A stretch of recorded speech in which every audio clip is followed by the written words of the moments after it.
Donc, formule topologique des molécules. Comment on fait pour représenter et pour comprendre une formule topologique de molécules? C'est-à-dire qu'en fait, on a une molécule qui est représentée comme ça par des petits traits, voilà, à la place des atomes, sauf les hétéroatomes, c'est-à-dire tout ce qui n'est pas oxygène et hydrogène, qui sont représentés normalement.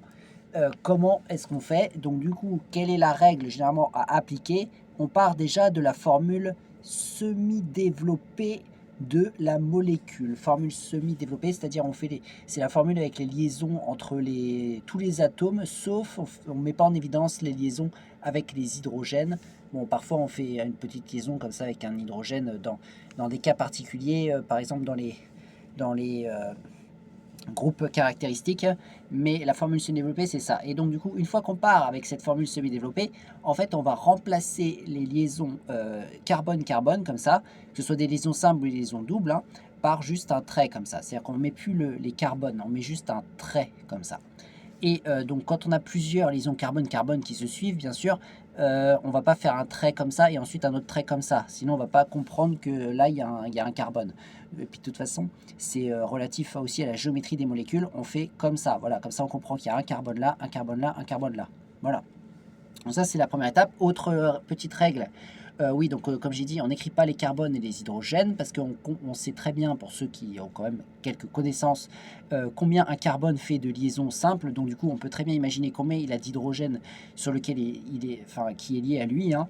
Bon alors, bien sûr, comme j'ai indiqué dans les formules topologiques, on met quand même les hydrogènes sur les hétéroatomes, c'est-à-dire souvent les oxygènes ou parfois les azotes. Enfin bref, tout ce qui n'est pas carbone, on met les hydrogènes dessus, quand même dans les formules topologiques.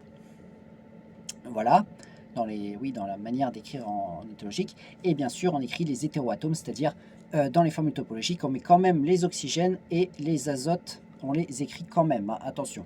Et aussi tout ce qui n'est pas des carbones et des hydrogènes. Donc alors, on va voir exemple, donner les formules topologiques des molécules suivantes. Donc là, voilà, il faut donner la formule topologique de cette molécule qui est ici. Donc comment va-t-on faire?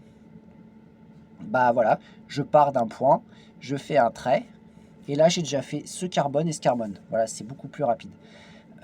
Maintenant je refais un autre trait, bah là j'ai fait le troisième carbone qui est là. Voilà, je refais encore un trait parce qu'il y a un dernier carbone qui est là. Voilà. Ensuite, sur ce carbone, il y a un groupement qu'on appelle un groupement méthyle qui est fait. Donc,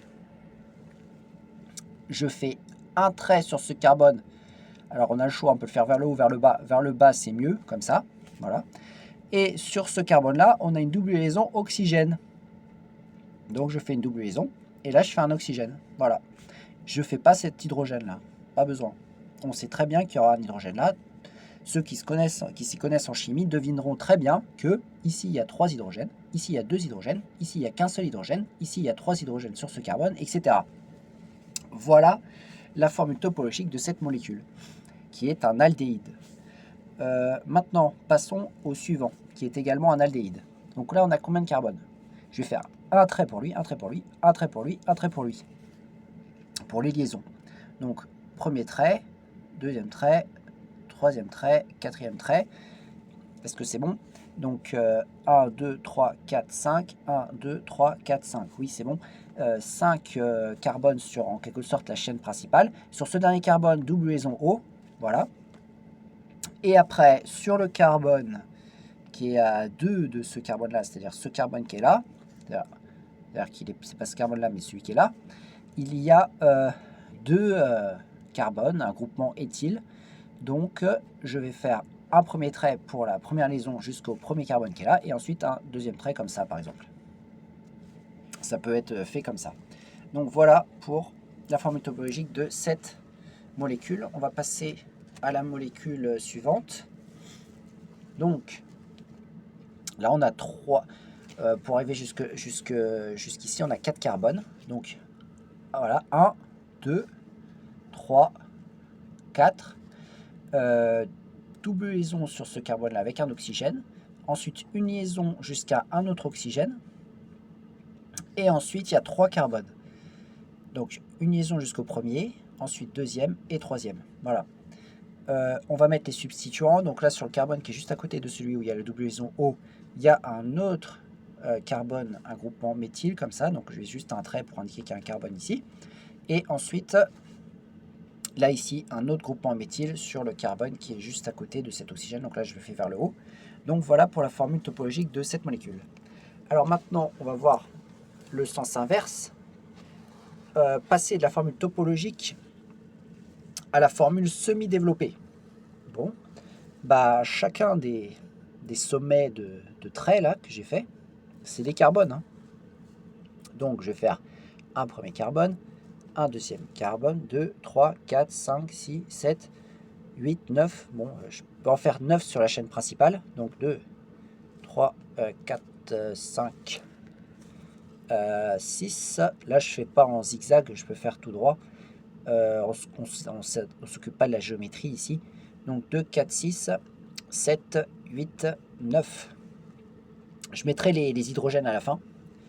Sur le carbone, en deuxième position ici, on voit qu'il y a un groupement méthyle, c'est-à-dire il y a juste un trait avec un carbone au bout ici, donc c'est-à-dire que je fais un carbone là au bout.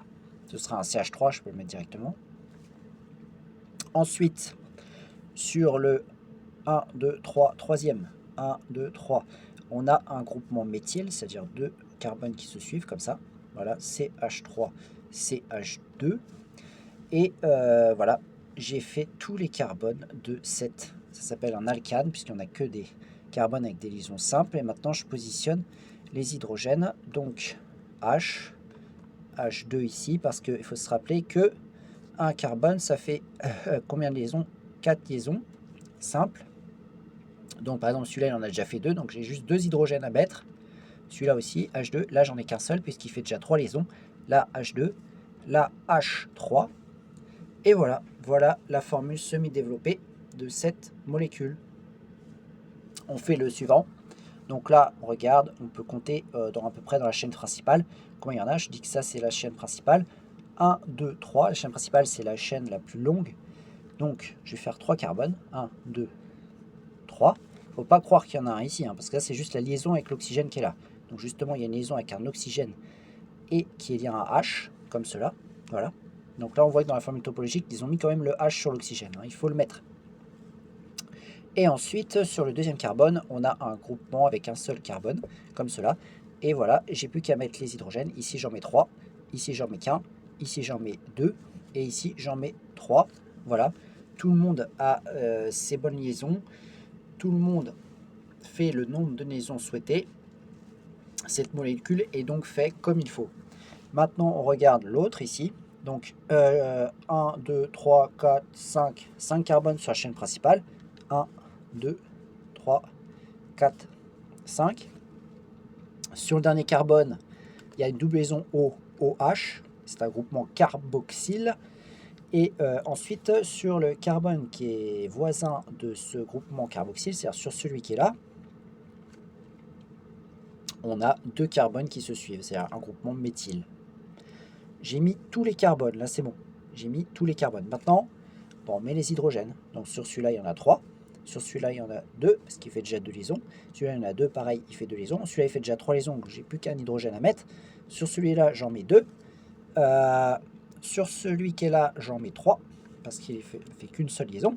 Et ça va être tout. C'est tout. J'ai fait la formule semi-développée de cette molécule qui était écrite en formule topologique. Donc voilà comment comprendre les formules topologiques de molécules.